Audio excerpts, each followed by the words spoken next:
नमो सिद्धाणं नमो आयर्याणं नमो उवझायाणं नमो लोये सव्यसाहूणम्। मङ्गलं भगवान् वीरो मङ्गलं गौतमो गणी मङ्गलं कुन्दकुन्दाद्यो जैनधर्मोऽस्तु मङ्गलम्। सर्वमङ्गलमाङ्गल्यं सर्वकल्याणकारकं प्रधानं सर्वधर्माणां जैनं जयतु शासनम्। जैनं जयतु शासनम्। जैनम जयतु शासनम। जैन धर्म सदा काल तक जयवंत बना रहे, ऐसी हमारी मंगल भावना है। अष्टानिका महापर्व सिद्धों के गुणगानों के दिन वास्तव में विशेष प्रकार से 8 दिन पूर्व में भी हमने एक चर्चा की थी। वास्तव में किसी भी पर्व को हम दिनों में कभी भी बांट सकते नहीं हैं। क्यों नहीं बांट सकते, इसके पीछे का भी एक कारण है, क्योंकि दिन तो विशेष रूप से आते हैं विशेष आराधना करने के लिए। इसका अर्थ ये थोड़ी है कि हम मात्र सिद्ध भगवान की भक्ति इन अष्टानिका पर्वों में ही करेंगे। अगर हमारा कभी और मन है कि भैया हमें सिद्ध चक्र विधान करना है, उस समय अष्टानिका के 8 दिन नहीं है, तो हम करें या ना करें, कर सकते हैं, कोई निषेध नहीं है। क्यों? क्योंकि पंच परमेष्ठी का स्मरण हम किसी भी काल में करें वो हमारे लिए हितकर ही रहता है। हम तो रोज़ सुबह उठते हैं तो भी नमोकार मंत्र का उच्चारण करते हैं, जब सोते हैं तो सोने से पूर्व भी नमोकार मंत्र का उच्चारण करते हैं, और बीच बीच में जब जब हम याद करते हैं तो बीच के दिन में भी हम नमोकार मंत्र का स्मरण करते हैं। हाँ, कैसी भी परिस्थिति हो हम नमोकार मंत्र को सदा स्मरण करते हैं, क्योंकि ये एक ऐसा मंत्र है जिसको जब भी स्मरण करें हम सर्व पापों से विमुक्त हो सकते हैं। हम कहते भी हैं, जब उसकी महिमा गाते हैं, कि सर्व पापों से विमुक्त करने के लिए ये पंच नमस्कार मंत्र कह रहा हूँ, कहा जा रहा है। तो उसी में से हम मुख्य रूप से सिद्ध भगवान के ऊपर चर्चा कर रहे हैं, वो जो 8 गुणों का अभाव करके, या एक तरीके 8 कर्मों का अभाव करके 8 गुण प्रकट करके एक तरीके से सिद्धालय में विराजमान हो चुके हैं। तो उन्हीं की भक्ति करने के माध्यम से हम 5वीं पूजा तक पहुँचे हैं, क्योंकि आज 5वां दिन है। तो उस 5वीं पूजा की जयमाला के आधार से हम अपनी चर्चा प्रारंभ करते हैं। मेरी पुस्तकों में पेज नंबर है 80, आप अपनी पुस्तकों के हिसाब से देख लीजिए। वास्तव में कितनी सुंदर पूजन है। इस 5वीं पूजन में एक तरीके से कितनी अर्घावली के माध्यम से भगवान को याद किया गया। 128, अर्थात अभी पिछले हम पूजन करके आए तो उसमें 64 थे, तो 64 का डबल 128। तो 128 तरीके से हम भगवान का स्मरण कर रहे हैं। जैसे कल हमने लॉजिक बताया था कि 64 था तो 64 रिद्धियाँ थी, ऐसी 128 है। तो संतलाल जी कभी कोई ध्यान आया कि 128 से तो ध्यान नहीं, लेकिन 108 तो संख्या इसके बीच में पड़ती ही है। तो 108 तरह के पापों से रहित एक तरीके से यहाँ पे स्तुति की गई है। माला के अंदर भी 108 मोती होते हैं, वो भी उसी का प्रतीक होते हैं कि हम इन सब पापों से रहित होना चाहते हैं। कौन से होते हैं वो 108 तरीके के पाप? हमने तो सुना है 5 तरीके के पाप होते हैं। कौन कौन से? हिंसा, झूठ, चोरी, कुशील, परिग्रह। लेकिन इन 5 पापों को करने के ही 108 तरीके हैं। अब थोड़ा विस्तार करके देखो, अगर 105 को भी और गुणित कर दे तो कितनी बड़ी संख्या हो जाएगी। 108 कैसे बैठती है, थोड़ी इसके बारे में भी आपने जब पूजन की होगी तब देखा ही होगा, लेकिन जिनका ध्यान नहीं गया उनकी ओर थोड़ा संक्षेप में करते हुए आगे बढ़ेंगे। अब 108 के नाम जल्दी से याद होंगे नहीं, लेकिन जल्दी से भी याद हो सकते हैं। कैसे? कृत कारित अनुमोदना, मन वचन काय, और संभ्रम समारंभ आरंभ, अर्थात 3 3 और 3, इन तीनों को गुणित कर दीजिए तो एक संख्या हमें मिल जाएगी 27। क्या संख्या मिलेगी? 27। अभी भी बहुत सारे पाप बचे हुए हैं। अब एक मल्टीप्लाई, एक गुणा करते ही वो 108 की संख्या पूर्ण हो जाएगी। क्रोध, मान, माया और लोभ, एक एक को क्रोध से देखो, मान से देखो, माया मतलब जोड़े बना के पूरा देखो तो कुल प्रकार 108 तरीके के पाप हो जाते हैं। विचार करने वाली बात है कि जैन दर्शन कितना सूक्ष्म है। हम मात्र बाहर की क्रियाओं से पाप नहीं देख रहे कि बाहर की क्रिया हो गई तो वो पाप हो जाएगा। हम मात्र वचनों के माध्यम से पाप नहीं देख रहे हैं। हम कह रहे हैं संरंभ समारंभ आरंभ का जो भाव छुपा हुआ है, संरंभ अर्थात विकल्पों में, विचारों के अंदर ही वैसा विचार करना। अब वो कार्य हो या ना हो लेकिन आपको उसका पाप बराबर लगेगा ही लगेगा। विचार कीजिए कि भैया आप देखते जब भी यहाँ से निकलते हैं कोई ना कोई नया घर बनता ही जाता है, बनता ही जाता है, बनता ही जाता है।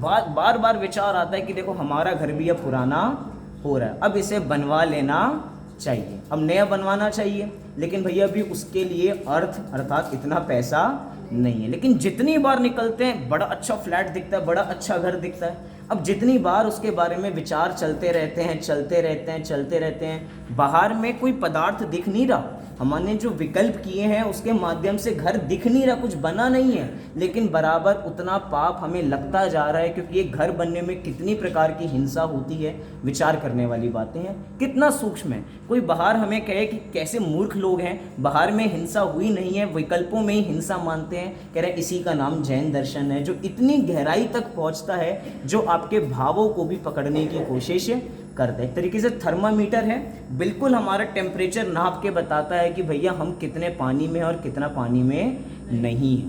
आइए हम वापसी अपनी चर्चा पर आते हैं। ये तो 108 के चर्चा करने जाएंगे तो इसी के अंदर चर्चा बीत जाएगी। जयमाला की चर्चा करने से पूर्व ऊपर एक सवैया छंद भी दिया है, उस सवैया छंद के अंदर भी बहुत सुंदर भाव प्रस्तुत किया है। आइए उसको भी एक बार देखते हैं। क्या अर्थ यहाँ पे प्रस्तुत किया? जेते कछु पुद्गल परमाणु शब्द रूप, बहे हैं अतीत काल आगे होनहार हैं। मिल गया सबको? तिनको अनंत महाराशि रूप धरे विस्तार हैं, सब ही एकत्र होए सिद्ध परमात्म के, मानो गुण गण उच्चरण अर्थ धार हैं, तो भी एक समय के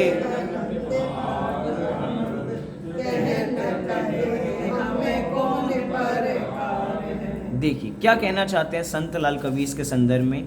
जेते कछु पुद्गल परमाणु शब्द रूप, कि जितने पुद्गल परमाणु हैं वे शब्द रूप परिणमित हो गए। पहली पंक्ति का नीचे कह रहे हैं बहे हैं अतीत काल आगे होनहार हैं, अर्थात जो हो रहे हैं, जो हो चुके हैं और जितने आगे होंगे उन सब पुद्गल परमाणुओं को इकट्ठा कर लीजिए। किसको इकट्ठा करना है? हमें पुद्गल परमाणुओं को। हमें पुद्गल को इकट्ठा नहीं करना, क्योंकि पुद्गल जो एक अवस्था है वो तो एक बाहर की, हम स्कंद रूप की अवस्था हम पुद्गल को समझते हैं, लेकिन पुद्गल भी तो दो तरह से हो जाता है, एक स्कंद और एक परमाणु। वो परमाणु सबसे छोटी इकाई।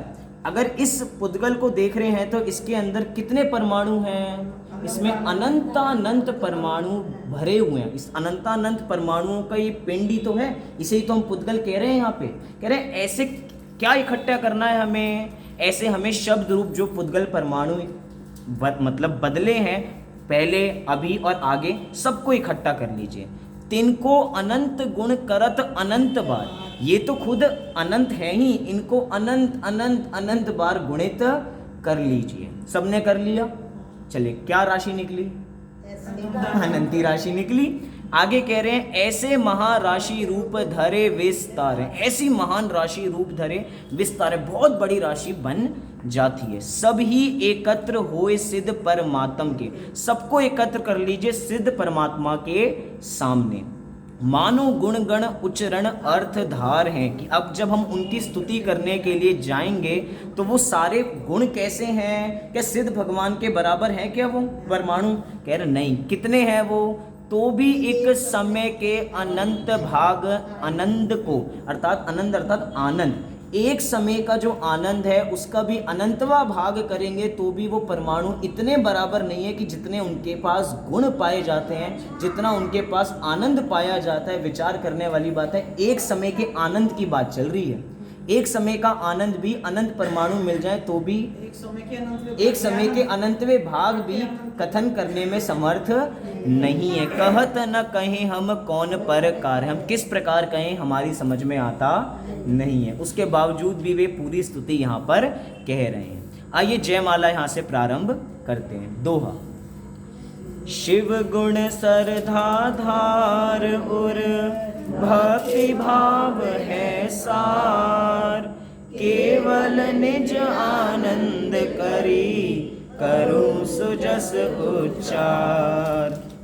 शिव गुण सरधा धार उर, अर्थात शिव गुण, हे सिद्ध परमेष्टि, हे सिद्ध भगवान, जो भी शिव के गुण हैं, अर्थात जो भी मोक्ष के गुण हैं, मोक्ष रूपी लक्ष्मी को आपने जो प्राप्त किया है, उन गुणों को उर अर्थात हृदय में क्या कर लिया है मैंने, श्रद्धा पूर्वक धारण कर लिया है। श्रद्धा अर्थात श्रद्धा पूर्वक मैंने आपके गुणों को धारण कर लिया है। भक्ति भाव है सार, भक्ति का भाव वास्तव में यही है, सार यही है।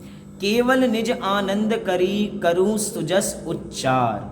अब यहाँ पे पूरी ये विधान का सार बता रहे हैं, कह रहे हैं कि मैं विधान किसके लिए लिख रहा हूँ, कि भैया आगे आने वाली पीढ़ी जब सिद्ध चक्र विधान करेगी तो उनके लिए लिख रहा हूँ। कह रहे हैं नहीं, केवल निज आनंद करी, मात्र अपने आनंद के लिए मैं इसकी संरचना कर रहा हूँ। जब तुलसीदास जी ने रामायण लिखी तो उन्होंने भी प्रारंभ में ये छंद लिखा कि तुलसीदास जी अब रामायण किस लिए लिख रहे हो, दूसरों के लिए लिख रहे हो। कह रहे हैं नहीं, अपने लिए लिख रहा हूँ। जैसे कि आचार्य कुंद कुंद ने भी नियम सार लिखते हुए कहा कि मैं ये नियम सार ग्रंथ क्यों लिख रहा हूँ, अपने लिए, अपने आनंद के लिए लिख रहा हूँ। किसी और का भी भला हो जाए तो बहुत अच्छा है, लेकिन लिखा किसके लिए जा रहा है, मेरे लिए लिखा जा रहा है। केवल निज आनंद करी करूँ सुजस उच्चार, सुजस अर्थात सम्यक प्रकार का यश, मैंने बताया था ज को य के रूप से देखना चाहिए, और उसी का उच्चार अर्थात उसी का उच्चारण होता जा रहा है। आगे क्या कह रहे हैं, जय मदन कदन मन करण नाश, जय शांति रूप निज सुख विलास, जय कपट सुभट पट करण सूर, जय लोभ शोभ मद दंभ चूर। बार बार जो जय शब्द आता है, ये जय शब्द किसके लिए है, अनंत बार जय, अनंत बार जय। किसकी जय, सिद्ध भगवान की जय, अर्थात सिद्ध परमेष्टि की जय। साथ में क्या क्या कह रहे हैं कि हे जिनेंद्र भगवान, हे सिद्ध परमात्मा, मदन कदन, मदन अर्थात जो काम भाव है, उस काम भाव का आपने क्या कर दिया है, कदन अर्थात उसको नष्ट कर दिया। एक तरीके से विषय कषायों की जो मतलब विषय कषायों को पोषण करने का जो बारंबार भाव आता था, आपने उसको नष्ट कर दिया है। साथ साथ में मन करण नाश, मन और करण, करण माने इंद्रियां, अर्थात आपने मन को और इंद्रियों को नष्ट कर दिया है। आगे क्या कह रहे हैं, जय शांति रूप निज सुख विलास, आप शांति के रूप हो, और निज सुख विलास, आपका विलास क्या है, विलासिता क्या है आपकी, निज सुखी आपकी विलासिता है।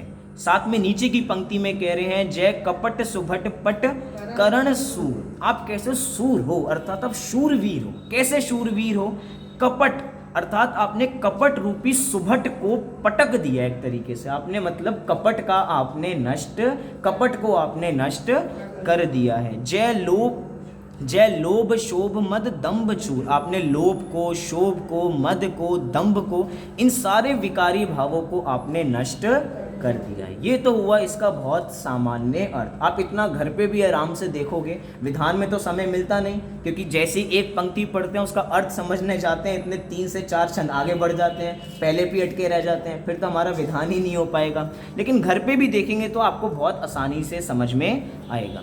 विशेष जी, चारों कषाय की बात कर दी। विशेष रूप से पहली पंक्ति में कह रहे हैं मन करण नाश, अर्थात आपने मन का भी नाश कर दिया है और आपने 5 इंद्रियों को भी नाश कर दिया है। वास्तव में नाश करने का अर्थ ये है कि अब उन्होंने इन इंद्रियों का उपयोग करना बंद कर दिया। इंद्रियों का उपयोग करना बंद कर दिया माने क्या, क्योंकि अब जो उनका ज्ञान हो रहा है वो इंद्रियों के माध्यम से नहीं हो रहा, अब उनका ज्ञान कैसा हो गया है, अतीन्द्रिय हो गया है। तो मतलब आत्मा से ही ज्ञान हो रहा है, ये बाहर की इंद्रियां तो मात्र संयोग हैं, इनके माध्यम से जानना हो रहा है। लेकिन अब आपने ऐसा स्वभाव प्रकट कर लिया है कि आपको इनकी आवश्यकता ही नहीं है। और सिद्ध भगवान के शरीर ही नहीं है, तो शरीर में इंद्रियां होती है, जब मेन वस्तु ही हट गई तो अब तो कुछ मतलब रहता ही नहीं। अगली पंक्तियों में क्या कह रहे हैं, पर परिणति सो अत्यंत भिन्न, निज परिणति सो अति ही अभिन्न, अत्यंत विमल सब ही विशेष, मल लेश शोध राखो न लेश शेष। क्या कह रहे हैं, पर परिणति सो अत्यंत भिन्न, कि पर परिणति तो अत्यंत भिन्न है और निज की परिणति अत्यंत ही अभिन्न है। अभिन्न वास्तव में क्या होती है, देखा जाए तो निज परिणति अति ही अभिन्न। क्या करें, वचनों के अंदर इतनी पराधीनता है, कुछ भी कहने जाते हैं, अभिन्न वस्तु को कहने जाते हैं तो वो भी भिन्न हो जाती है।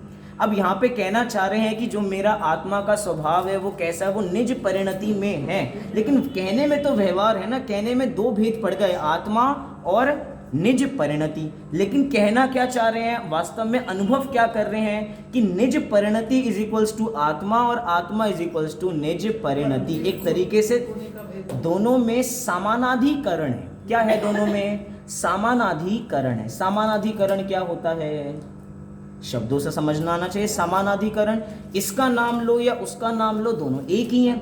हम कहें आत्मा और हम कहें जीव, जीव भी माने आत्मा होता है और आत्मा माने भी जीव होता है। हम ज्ञान कहें या आत्मा कहें, दोनों का अर्थ एक ही होता है। कहते भी है ना, आत्मा ज्ञानम स्वयं ज्ञानम ज्ञानादन्यत करोति किम, पर भावस्य कर्तात्मा मोहोयम व्यवहारिणाम। अब वो पूरा श्लोक का अर्थ नहीं, मेन क्या है, आत्मा ज्ञानम स्वयं ज्ञानम। अब आत्मा ही ज्ञान है, अब ज्ञान कहो आत्मा कहो, दोनों एक बात है। दो भेद कर रहे हैं, दोनों अलग लगने लग जाते हैं। अलग नहीं कह रहे हैं, निज परिणति तो अभिन्न है और पर की परिणति कैसी है, भिन्न है। देखा जाए तो स्वभाव की अपेक्षा तो हमारा भी ऐसा ही है, लेकिन यहाँ पे क्या स्वभाव की अपेक्षा बात कर रहे हैं, किसकी अपेक्षा बात कर रहे हैं, यहाँ पे सिद्ध भगवान की बात कर रहे हैं, क्योंकि सिद्ध भगवान स्वयं एक पर्याय के रूप में है। तो यहाँ पे पर्याय की अपेक्षा बात कर रहे हैं कि उनकी द्रव्य रूप से तो है ही ऐसे, उन्होंने पर्याय में भी ऐसा स्वभाव प्रकट कर लिया है कि निज परिणति अति ही अभिन्न हो गई है। यूं कहूं कि निज परिणति में ही अपनापन कर लिया तो वो अपने रूप हो गई है। साथ में कह रहे हैं अत्यंत विमल सब ही विशेष। अब विशेष माने क्या, विशेष माने पर्याय, विशेष माने पर्याय। दो चीजें होती हैं, सामान्य और सामान्य और विशेष। तो सामान्य क्या है, सामान्य है द्रव्य, और उसी द्रव्य जो सामान्य है उसका विशेष क्या है, उसकी पर्याय।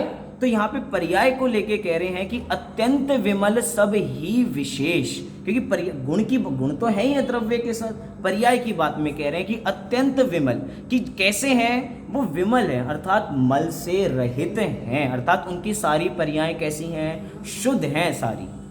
साथ ही साथ मल शेष शोध राख हो ना शेष, मल लेश कहते हैं ना, लेश मात्र भी उन्होंने कुछ अपने साथ रखा नहीं, मतलब रंच मात्र भी उनके पास मल नहीं है। और यूं कहूं कि जो कुछ था उसको भी अच्छा तरीके से उन्होंने शोध दिया और अब उनके पास कोई शेष बचा नहीं है। क्या नहीं बचा उनके पास, कोई गुण नहीं बचा या कोई विकार नहीं बचा, कोई विकार उनके पास बचा नहीं है।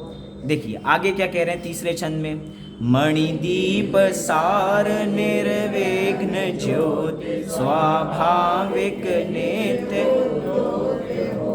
त्रैलोक शिखर राजत अखंड संपूर्ण द्युति प्रगति प्रचंड। अब यहाँ पे दीप की बात कर रहे हैं, एक तरीके से उपमाएं दी जा रही हैं। यहाँ पे कह रहे हैं मणिदीप सार निर्विघ्न ज्योत, कि आप कैसे हो, आप तो दीपक के समान हो।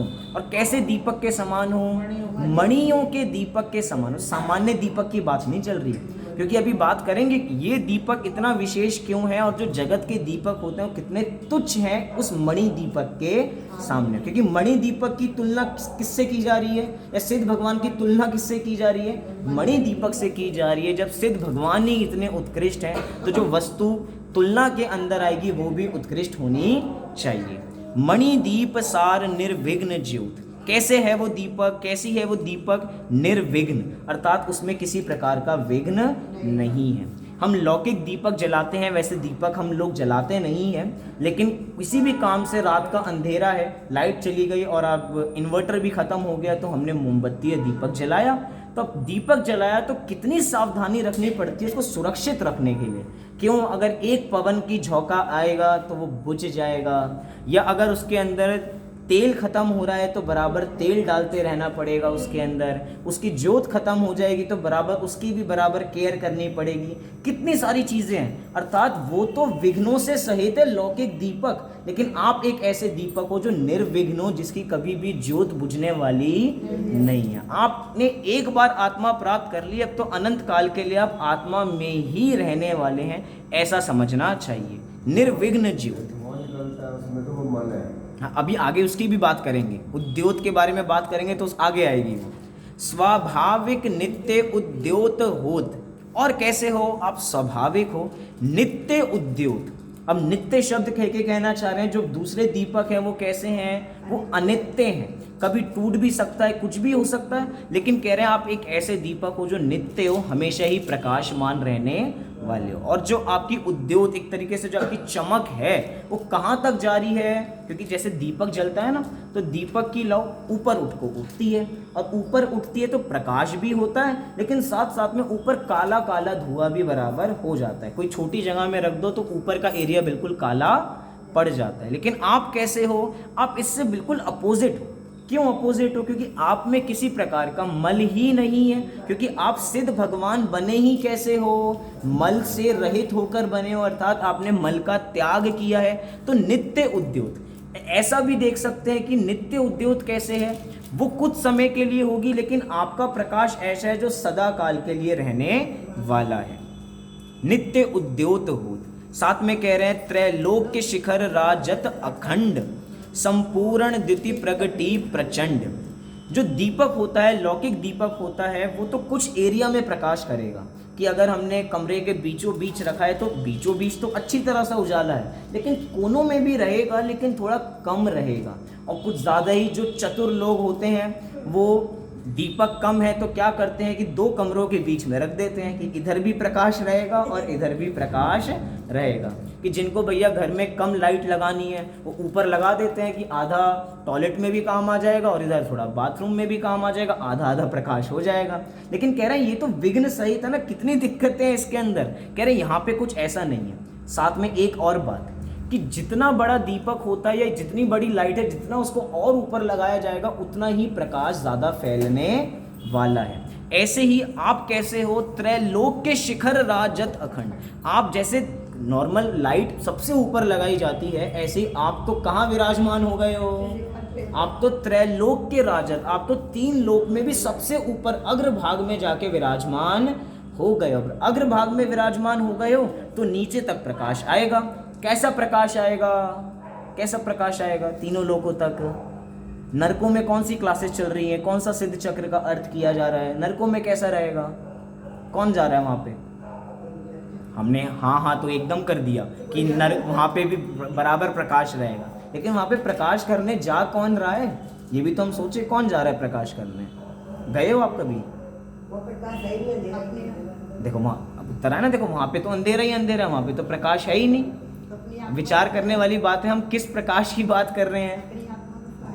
अपनी आत्मा में तो है। मेरे तो सीधा सीधा प्रश्न है, बहुत कॉमन सा प्रश्न है कि नरकों में कौन प्रकाश करने जा रहा है। हम कह रहे हैं कि आप सिद्ध शिला पर विराजमान हो गए तो तीनों लोग आपसे प्रकाशित हो रहे हैं, तो समझ में आता है। देखो ऊर्ध्व लोक तो थोड़ा पास में ही है, वो भी प्रकाशित हो जाएगा। मध्य लोक थोड़ी रोशनी थोड़ी थोड़ी आ ही रही है, लेकिन अब इसके नीचे कहाँ प्रकाश जाएगा। कैसे प्रकाश जा रहा है? कह रहे वहाँ पर भी बराबर प्रकाश जा रहा है। क्यों? क्योंकि वहाँ पे भी तो सम्यक दृष्टि जीव है ना। वो सम्यक दृष्टि जीव कैसे हो सकते हैं? वो सम्यक दृष्टि कहते हैं 7वें नरक के अंदर तो वहीं पे सम्यक दृष्टि होते हैं। चलो बाकी नरकों में ये भी देख सकते हैं कि भैया कि कुछ तो पूर्व सम्यक्त लेकर आ गए, लेकिन एक नरक तो ऐसा है ना जो वहीं पे सम्यक्त लिया जाता है। तो भैया पूर्व में कहीं देशना सुनी होगी, उसका स्मरण आया, और अलग अलग कारण है सम्यक्त प्राप्त करने के। एक बार हमने तत्वार सूत्र की कक्षाएं ली थी तो उसके अंदर एक प्रकरण आया था कि वेदना के माध्यम से पता लगता है, जाति स्मरण के माध्यम से पता लगता है। कितने कारण हैं कि उनको भी सम्यक्त की प्राप्ति होती है। जी, वेदना ही सम्यक्त होता है। तो इसी प्रकार वहाँ पर भी पूरा प्रकाश रहता है। तो त्रैलोक के शिखर राजत अखंड संपूर्ण द्युति प्रगति प्रचंड, संपूर्ण द्युति कि सारा जो प्रकाश है वो वहाँ तक पहुँच रहा है। एक तरीके से अगर एक और उपमा दी जा सकती थी तो सूर्य की उपमा भी दी जा सकती थी, क्योंकि ज्ञान के लिए सूर्य को भी कहा जाता है ना। सूर्य क्या है? जहाँ जहाँ तक उसकी किरणें पहुँच रही हैं वो सबको प्रकाशित कर रहा है। अगर एक अंडरग्राउंड एरिया भी बनाया जाता है, तलघर भी बनाया जाता है, तो उसमें भी छोटी सी खिड़की छोड़ी है तो हमें पता लगता है कि सूरज का उदय है, प्रकाश है, तो इधर से बराबर लाइट आ रही है। लेकिन वो दीपक ऐसा है, वो सूरज ऐसा है जो जड़ है, उसकी रोशनी कैसी है? जड़ है। लेकिन आप ऐसे हो कि आपकी रोशनी अगर पड़ती है, वो कैसे, हम कैसे हो जाते हैं? अगर हम भी जड़ की तरीके से पड़े हों तो हम भी चेतन बन जाते हैं। जैसे फूल होता है ना, फूल बस अब मरने वाला है, लेकिन जैसे थोड़ी पानी की छींटें पड़ती हैं तो कैसे खिल उठता है। ऐसे हम हैं आपके समान की, एक तरफ से जीते जागते जड़ के समान थे, लेकिन आपका प्रकाश हम पर पड़ा तो हम भी खिल उठे।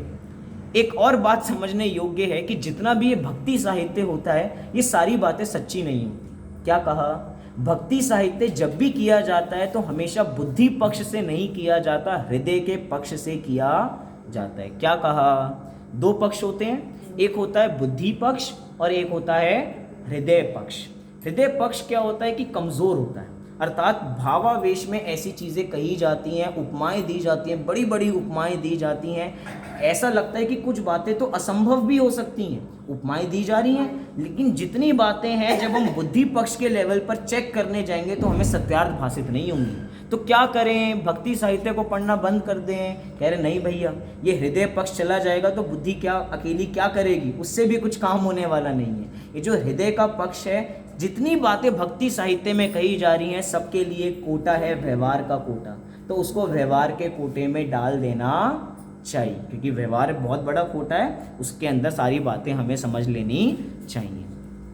आगे क्या कह रहे हैं? मुनि मन मंदिर को अंधकार तिस ही प्रकाश सो नशत सार, सो सुलभ रूप पावे न अर्थ, जिस कारण भव भव भ्रमे व्यर्थ। मुनि मन मंदिर को अंधकार। अभी तक तो हम भक्ति गाते थे, मेरे मन मंदिर में आन पधारो महावीर भगवान। वो पधारे ना पधारे, हमने तो खूब भक्ति गाई है, लेकिन यहाँ पे क्या कह रहे हैं? मुनि मन मंदिर को अंधकार। जो मुनियों का मन मंदिर था वो भी अंधकार में ही था। साथ में क्या कह रहे हैं? तिस ही प्रकाश सो नसत सार। जैसे ही आपका प्रकाश आया तो सब कुछ वो जो जैसे ही आपकी रोशनी पहुंची तो जितना भी अंधकार था वो सारा नष्ट हो गया। किस अंधकार की बात कर रहे होंगे वास्तव में ये, और किसके लिए कर रहे हैं, एक बार ये भी विचार करना। और साथ में ये भी विचार करना जो मैंने अभी अभी कहा कि भक्ति हमेशा हृदय के पक्ष से की जाती है, भावों के पक्ष से मतलब बुद्धि के पक्ष से नहीं की जाती। तो सारी बातें मिलाएंगे तो मेरे हिसाब से आपको आंसर मिल गया होगा। मिला या नहीं मिला? हाँ जी कि ना जी? 3-4 प्रश्न मैंने एक साथ रखे, एक के उत्तर मतलब एक का उत्तर अगले में था, उसका उत्तर अगले में था, उसका उत्तर अगले में था। एक बार फिर से क्या कह रहे हैं? मुनि मन मंदिर को अंधकार। मुनियों को कह रहे हैं कि वो मुनि के मन भी अंधकार में ही है, अब कैसे हैं, तो जितनी बातें हैं ये उपमाएं देने के लिए कि जैसे इतने बड़े मुनिराज का मन भी अंधकार में ही था, लेकिन हे सिद्ध भगवान जैसे आपका प्रकाश जागा तो वो भी खिले एकदम खिल उठते एक तरीके से। अब अंधकार के अंदर देखा जाए तो ज्ञान संबंधी तो संशय होता है, अज्ञान होता है, बहुत विपर्य होता है, अनध्यवसाय होता है। अब क्या मुनिराज के वास्तव में चारों चीज़ें होंगी क्या? संशय, विपर्य, अनध्यवसाय होंगी क्या मुनिराज के? लेकिन वास्तव में भक्ति साहित्य के रूप में ऐसा कथन किए जा रहे हैं, मुनि मन मंदिर को अंधकार तिस ही प्रकाशते नसत सार, सो सुलभ रूप पावे न अर्थ जिस कारण भव भव भ्रमे व्यर्थ। कि उनका तो कल्याण हो गया, मुनिराजों का कल्याण तो आपके प्रकाश के माध्यम से हो गया। सो सुलभ रूप पावे न अर्थ, अब सुलभ रूप पावे न अर्थ, हम अगर प्रकाश वो हम तक नहीं पहुंचे तो हमें अर्थ की प्राप्ति होने वाली नहीं है। कौन से अर्थ की? इस धन रूपी अर्थ की प्राप्ति। कौन से अर्थ की? ये ज्ञान रूपी अर्थ की, आत्मा के अर्थ की प्राप्ति होने वाली नहीं। और प्राप्ति नहीं होगी तो उसका फल आगे बताया, तिस कारण भव भव भ्रमे व्यर्थ। अगर ये प्रकाश हम तक नहीं पहुंचेगा तो क्या होने वाला है? भव भव भ्रमण करेंगे। और भव भव भ्रमण करेंगे या अभी कर भी रहे हैं? कर रहे हैं। और अगर अभी भी प्रकाश नहीं पहुंचेगा तो कब तक करने वाले हैं? अनंत काल तक करने वाले हैं। इसलिए चेतावनी के रूप में समझना चाहिए कि उनका प्रकाश कितना ज़्यादा ज़रूरी हो जाता है। गाइडेंस तो चाहिए ही होती है ना।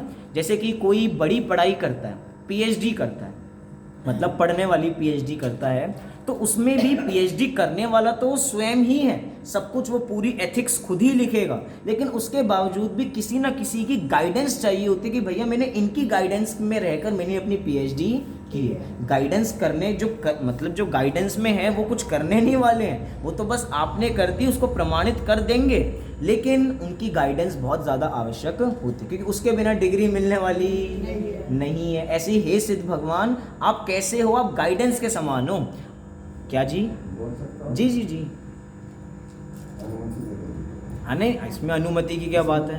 इसमें मुनिमन मंदिर को अंधकार जो कहा है, मैंने विकल्प मारा जी, उनके अभी जो है एक चौकड़ी जो है कसाई की शेष है जी तो उस अपेक्षा निकाल लिया जाएगा इसमें जी। और जब आपका जो है पूर्ण रूप से समावेश हो जाए तो आपके समान हो जाए तो वो अंधकार मिट जाए। जी बहुत बढ़िया। ऐसा स्वरूप मैंने भी विचार किया था, ऐसा स्वरूप मैंने भी विचार किया था, वो अंधकार ऐसा स्वरूप मैंने भी विचार किया था कि अंधकार के रूप में अभी 3 कषाय चौकड़ी का अभाव है, अभी 1 कषाय बची है, तो एक काम करते हैं संजुलन के रूप में इसका अर्थ कर देते हैं। और देखा जाए बार बार से अर्थ हमें ठीक भी लग रहा है, लेकिन अंधकार का प्रयोग जब भी किया जाता है कि अंधकार का नाश होगा तो ज्ञान की प्राप्ति होगी, और जो संजुलन है वो चारित्र संबंधी बात है, इसीलिए उस अर्थ को ना करते हुए ये अर्थ ज़्यादा प्रमाणित लगा। और जहाँ पे पढ़ा वहाँ पर भी यही अर्थ है, और ये अर्थ करते हैं संजुलन वाला भी, तो इसमें भी कोई विरोध नहीं है, बिल्कुल ठीक है। कषाय बची हुई है तो उसका भी नाश हमें करना है, इस प्रकार हम देख सकते हैं। आगे क्या कह रहे हैं? जो कल्प काल में होत सिद्ध तुम छिन ध्यावत, भविपति तन को उद्धार हेत हस्तावलंब तुम नाम देत। जो कल्प काल में होत सिद्ध, कल्प काल, एक कल्प काल में होता है 20 कोड़ा कोड़ी सागर, अर्थात पूरा एक चक्र बीत जाए, इतना काल समझ लेना चाहिए, क्योंकि 10 कोड़ा कोड़ी का इधर और 10 कोड़ा कोड़ी सागर का इधर, तो मिलाकर कितना हो गया? 20 कोड़ा कोड़ी सागर, और इसको कहते हैं एक कल्प काल। एक तरीके से अगर 20 कोड़ा कोड़ी ना किया जाए अर्थ, ये करें कि एक बहुत लंबा काल है कि जो कल्प काल में होत से, जो बहुत लंबे समय में सिद्ध होने वाले थे, तुम छिन ध्यावत लइये प्रसिद्ध, आपको ध्याने मात्र से छिन मात्र में वो सिद्ध हो गए। क्या?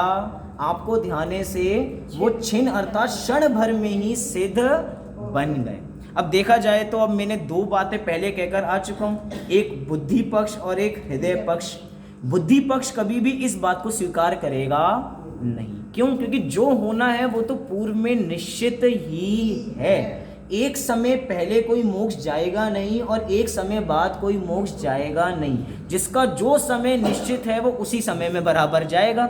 अब भक्ति साहित्य में भाव विभोर होके ऐसा कह दिया, जो कल्प काल में जाने वाला था ना, वो सिद्ध भगवान आपके चरणों में आया और आपने तो उसको तुरंत ही क्षण भर में उसकी नैया पार लगा दी। सुनने में बड़ा अच्छा लग रहा है, लेकिन अगर इसी को हम सत्यार्थ मान लेंगे और उन जैसे कि पार्श्वनाथ भगवान के भरोसे नैया डाली थी, इधर बदल कर सिद्ध भगवान के भरोसे डाल देंगे तो कभी प्राप्त होने वाली मोक्ष प्राप्त होने वाला नहीं है। भक्ति साहित्य के अंदर ऐसे कथन किए जा रहे हैं, जो कल्प काल में काम होने वाला था वो आपने अल्प काल में ही पूर्ण कर दिया।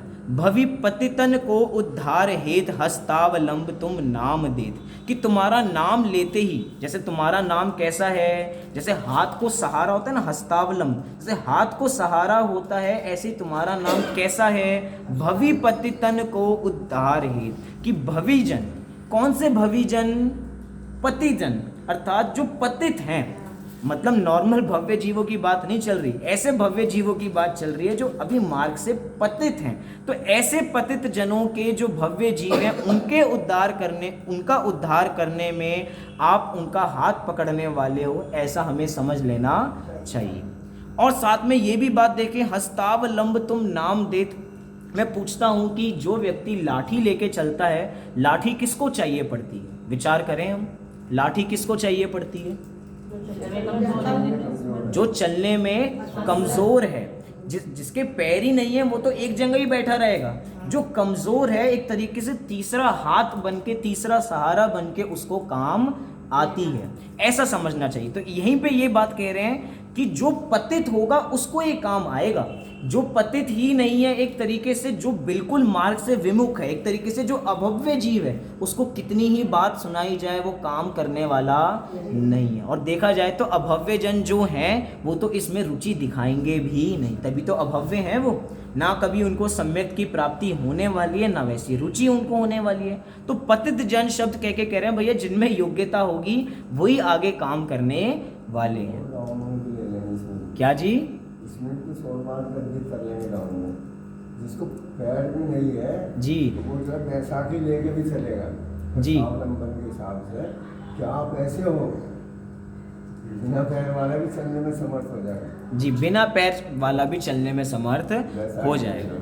बैसाखी नहीं, बैसाखी को हमने जो लंगड़ा लूड़ा है उसके रूप में लिया, क्या उसके लिए क्योंकि पतित जन लिखा ना, उसके रूप में, इस रूप में भी हम देख सकते हैं। क्या है वास्तव में, जितने शब्द हैं एक एक शब्द के अनेक अर्थ हैं। और सबसे बड़ी बात है कि जब इसको पद्य में पिरो दिया जाता है तो इसके अनेक प्रकार के अर्थ हो सकते हैं। गद्य में तो हम सीमित अर्थ कर सकते हैं, अब इसमें कौन सा शब्द हम पहले उठा लें, दूसरा उठा लें, एक नया प्रकार का अर्थ, और वो अर्थ भी गलत नहीं होगा।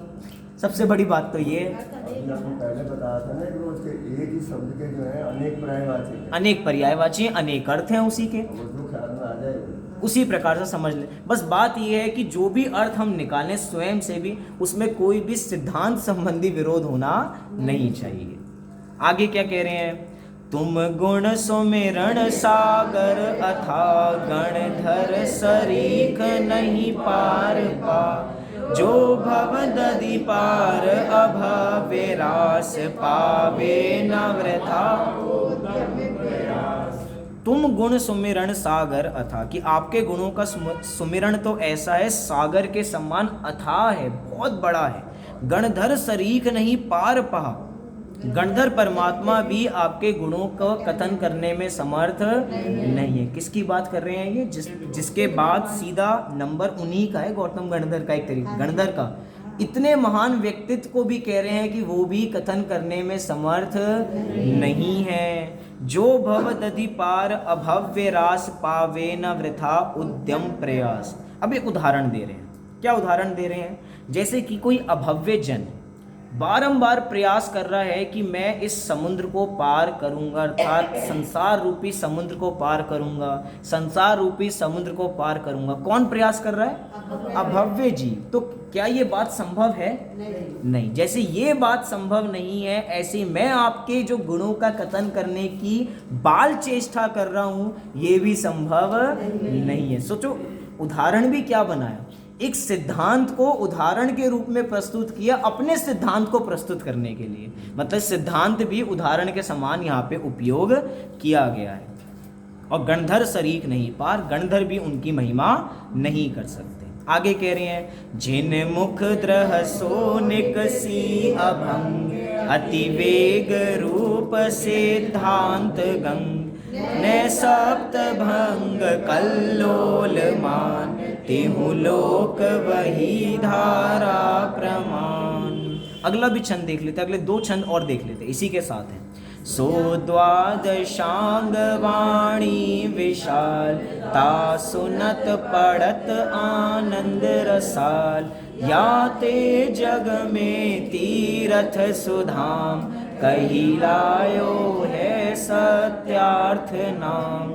सो तुम ही सो है शोभनीय, नातर जल सम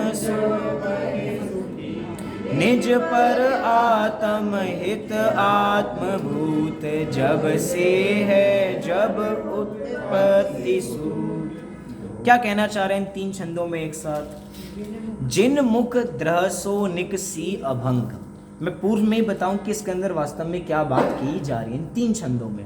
यहाँ पे जिनेंद्र परमात्मा की वाणी को गंगा की उपमा दी जा रही है। गंग आखिरी में 7वें छंद के आखिरी में दी ना, गंग सिद्धांत गंग, अर्थात गंगा की उपमा उनके सिद्धांतों को दी जा रही है। अब देखा जाए तो सिद्ध भगवान की वाणी तो कीर्ति नहीं है, क्योंकि वो तो सिद्ध भगवान है। कीर्ति किसकी है? कीर्ति अरहंत भगवान की है।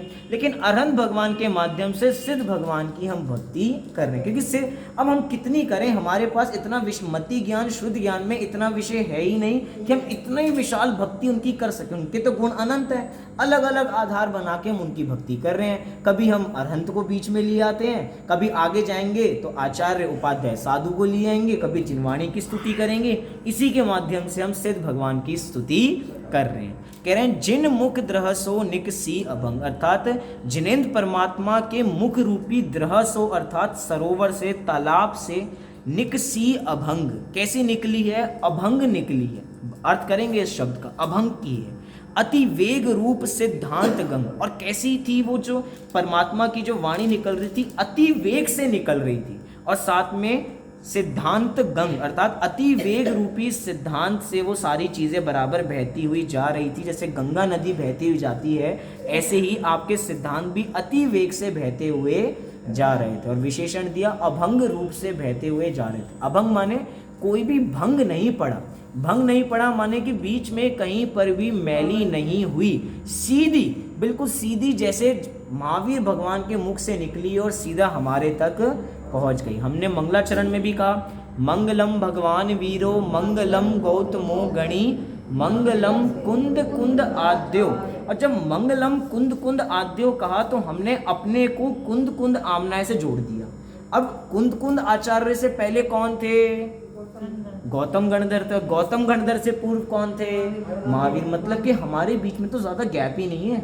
हम तो सीधा किन की बात को लेकर आए हैं? भगवान महावीर की बात को लेकर आए हैं। अर्थात जिसके बीच में ज़्यादा लोग आ जाते हैं वहाँ पे मलिनता का सवाल है। जैसे कि गेम चलता है ना, एक गेम चलता है चाइनीज़ विस्पर।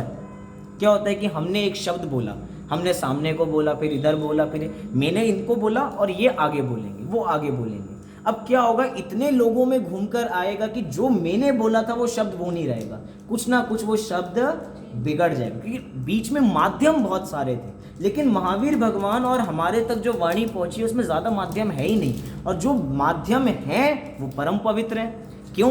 माध्यम कौन है? एक गौतम गणधर है और एक कुंद कुंद आचार्य हैं, और कुंद कुंद आचार्य की हमने अपने को उसी परंपरा से जोड़ रखा है। तो हमें तो जो माल मिला है वो बिल्कुल परम पवित्र मिला है। और जो नदी होती है वो शुद्ध भी कौन सी होती है? जो बहती रहती है। जो स्थिर है उसमें तो काई जमेगी, वो तो गंदगी का स्थान बन के रह जाएगी। लेकिन जो बहने का नाम जो नदी है, कोई बिल्कुल पवित्र नदी का स्वरूप है। हम देखते हैं ना कि ये गंगा नदी इतनी आजकल अपवित्र क्यों होती जा रही है। अभी तो दिल्ली में तो यमुना की बात चल रही है कि यमुना इतनी अपवित्र क्यों हो रही है। लेकिन गंगा की बात करें कि गंगा इतनी अपवित्र क्यों होती जा रही है, देखा जाए तो मूल स्रोत तो बिल्कुल बढ़िया से ही हिमालय से बिल्कुल बढ़िया बहती हुई आ रही है, वहाँ का पानी देखोगे तो बिल्कुल शुद्ध है। लेकिन जैसे जैसे आगे बढ़ती गई तो जहाँ जहाँ से वो बह रही थी वहाँ पे लोगों ने अपना स्थान बनाना शुरू कर दिया। जैसे कि लोग कहते हैं कि नदी कहाँ से, गंगा नदी कहाँ से निकली, भैया बनारस से निकली है। कहाँ से निकली है? यहाँ हरिद्वार से निकली है। लेकिन वास्तव में हरिद्वार से गंगा नहीं निकली है, गंगा तो अपने स्थान से निकल रही थी, लोगों ने वहाँ पे स्थान बसा लिया, क्योंकि पानी सबकी ज़रूरत होती है। अब ज़रूरत होती है तो उसी में सब काम भी करने हैं उनको। लेकिन उसके बावजूद भी गंगा में एक प्राकृतिक है, हर नदी में एक प्राकृतिक स्वभाव होता है।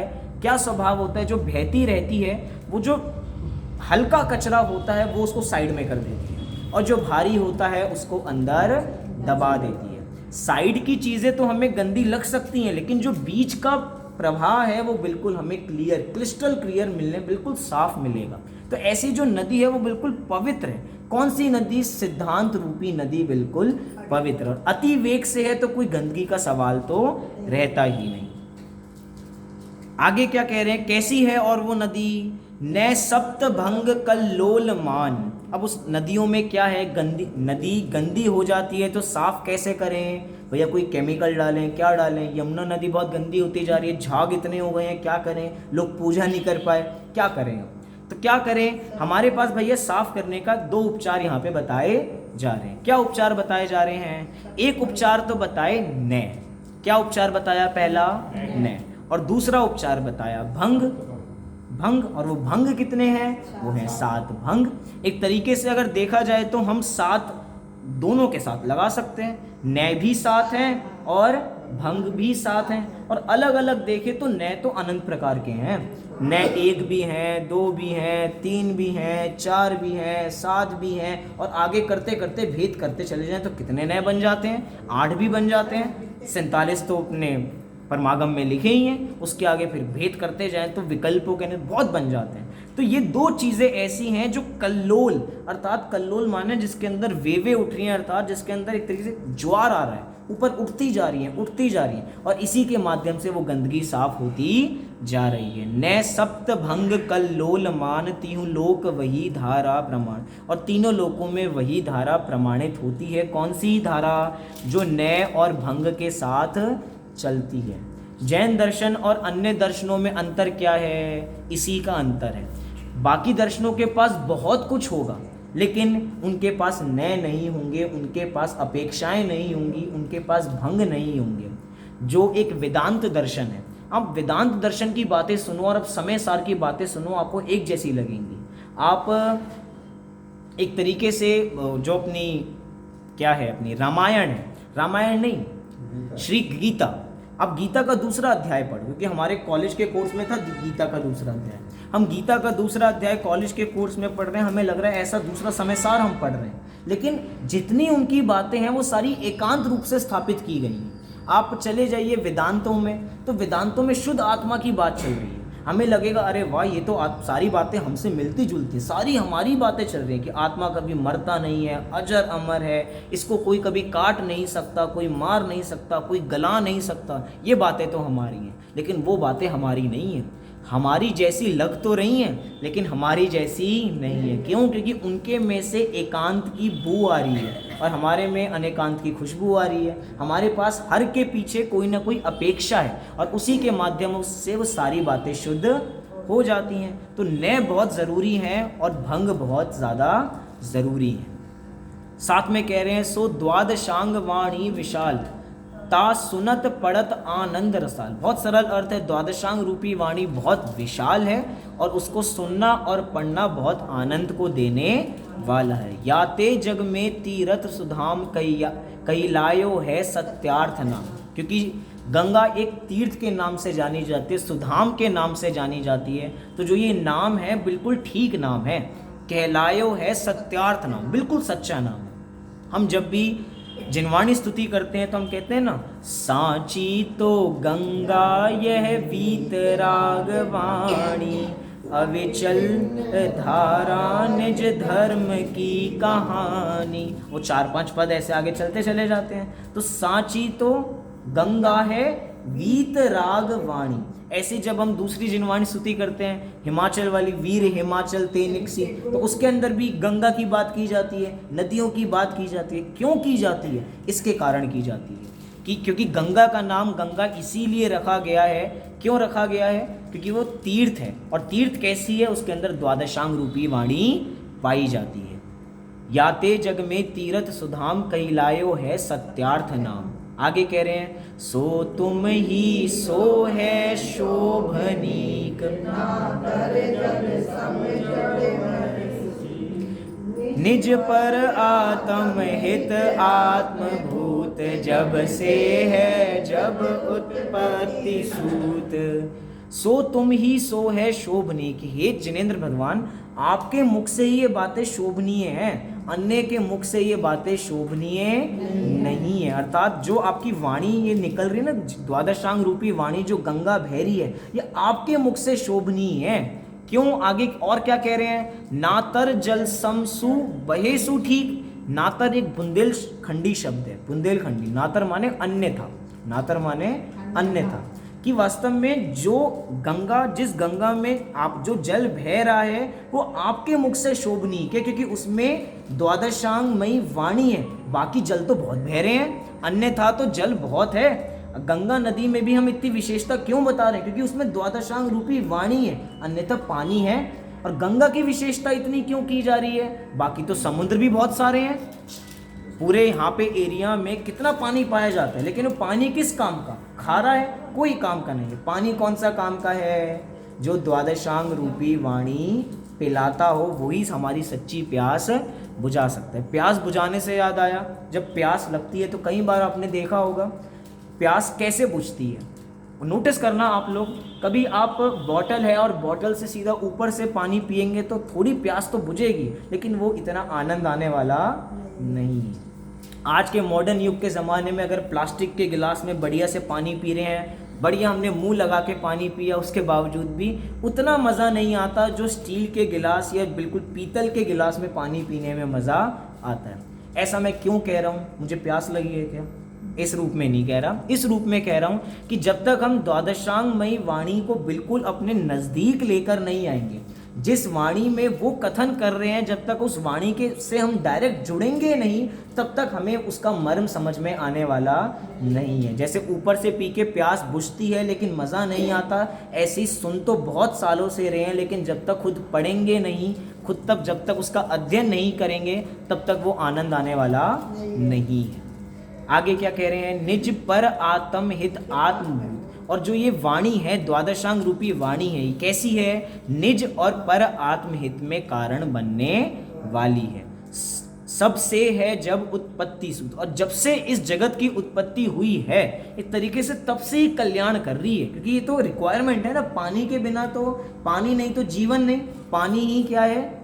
जीवन है, जल ही जीवन है। ऐसे ये जल कैसा है? ये द्वादशांग रूपी जल ऐसा है, जिसने इसको नहीं पिया वो कितना ही पानी पी ले उसकी प्यास बुझने वाली नहीं है। जैसे छेडाला में नरकों के लिए उदाहरण दिया ना, कि कितना पानी पिए उसके बावजूद भी प्यास बुझने वाली नहीं है। हम कितना ही पानी पी लें, लेकिन ये पानी नहीं पिया तो कभी भी आत्मज्ञान उतरने वाला नहीं है।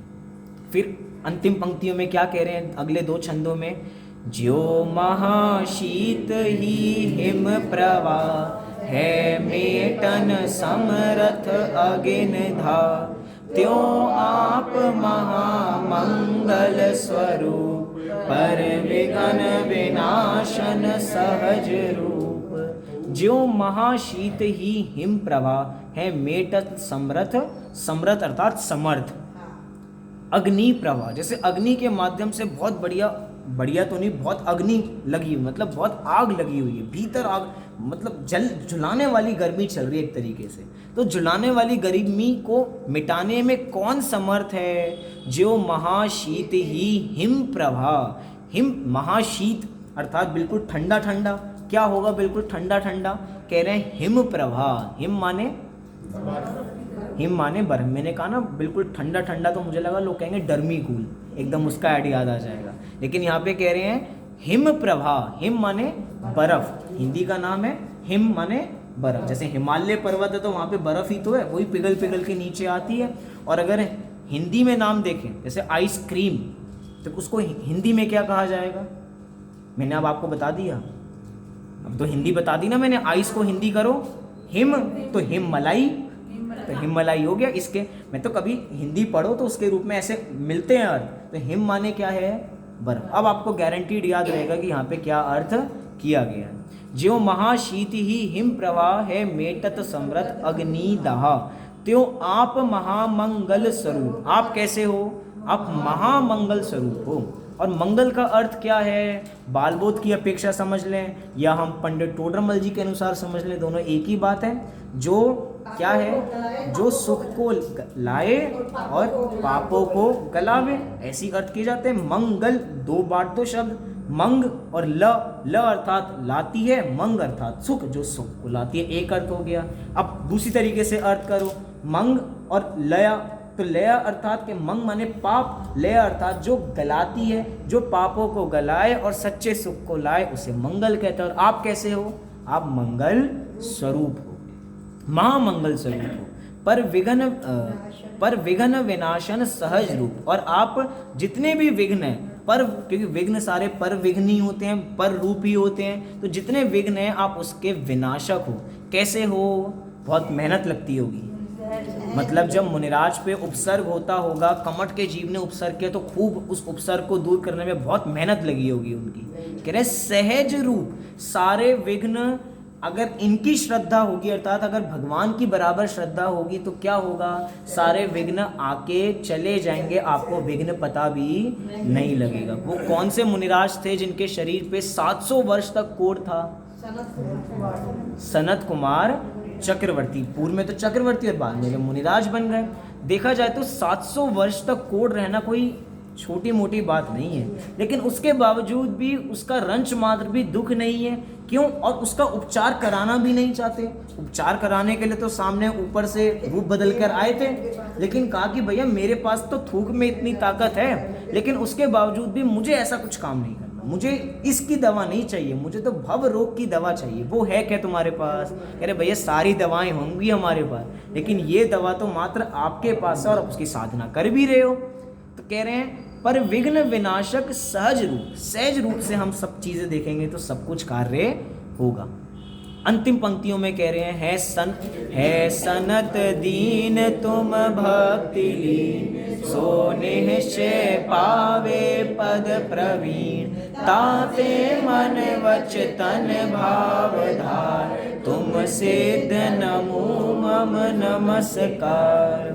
संत लाल कवि अपने को क्या बता रहे हैं? दीन बता रहे हैं, अपने को दीन बता। हाँ ठीक है, दीन ही तो थे वो, छोटे मोटे इंसान थे, लेकिन हम कौन हैं? हम तो महान हैं। वो दीन होंगे, हम थोड़ी हैं। कह रहे हैं है संत दीन। इस संत में जो ब्रैकेट है ना, जो ये एपोस्ट्रोफी लगी है, इनके अंदर अपना नाम भी रख के हम पढ़ेंगे तो हमें समझ में आएगा। अपना अपना नाम समझ के देखें क्या है? दीन है। लेकिन जो दीन है, तुम भक्ति लीन, दीन होने के बावजूद भी मैं आपकी भक्ति में लीन हो गया हूँ। सो निश्चय पावे पद प्रवीण, तो निश्चित रूप से आपका पद जो प्रवीण पद है, अर्थात मोक्ष रूपी पद है, उसकी मुझे निश्चित रूप से प्राप्ति होगी। कैसे होगी? तरीका क्या है? ताते मन वचन भाव धार, क्योंकि जो मेरा मन वचन काय है वो सब एक साथ लग गया है। तुम सिद्ध नमो नकु मम नमस्कार, तो हे सिद्ध भगवान मेरा नमस्कार आपको बारंबार है, बारंबार है और बारंबार है। वैसे तो अपनी जयमाला यहाँ पर पूर्ण हो जाती है। जयमाला को समाप्ति करते एक दोहा है, दोहा वैसे मैं अक्सर लेता नहीं हूँ, यहीं तक पूर्ण हो जाता है, क्योंकि अब मुझे लगा ना सबने कर लिया, लेकिन दोहा बहुत विशेष है। एक पंक्ति देख के अपनी बात को हम पूरी करते हैं। यहाँ पे कह रहे हैं, जो तुम ध्यावे भाव सो ते पावे निज भाव, अग्निपाक संयोग करी शुद्ध सुवर्ण उपाव। यहाँ पे कह रहे हैं कि उदाहरण समझें और सीधा सरल अर्थ है, जैसे कि एक सुवर्ण होता है। हम देखते हैं कि सोने को शुद्ध करना हो तो भैया अग्नि में तपाया जाता है। कितनी बार तपाया जाता है? 16 बार तपाया जाता है, तो वो शुद्ध हो जाता है। लेकिन वास्तव में अग्नि के लिए शब्द जोड़ा संयोग। अग्नि तो मात्र सोने को शुद्ध करने में संयोग मात्र है। अगर सोना स्वभाव से शुद्ध होगा नहीं तो अग्नि कितने ही संयोग करा लेंगे वो कभी शुद्ध नहीं हो सकता। मतलब वो अशुद्ध सोने में भी शुद्धता अपने स्वभाव से जड़ी हुई है, तो अग्नि का संयोग हुआ तो कार्य हो गया। अब ऐसे ही सिद्ध भगवान तो हमारा कल्याण करने वाले हैं, और वो सिद्ध भगवान भी किसकी तरह हैं? जैसे अग्नि संयोग के रूप में थी, ऐसे ही सिद्ध भगवान भी संयोग के रूप में है। कल्याण तो हमें स्वयमेव ही करना चाहिए, तो हम अपना कल्याण अति शीघ्र करें, सम्यक की प्राप्ति करें। इसी मंगल भावना से अभी की बात को पूर्ण करते हैं।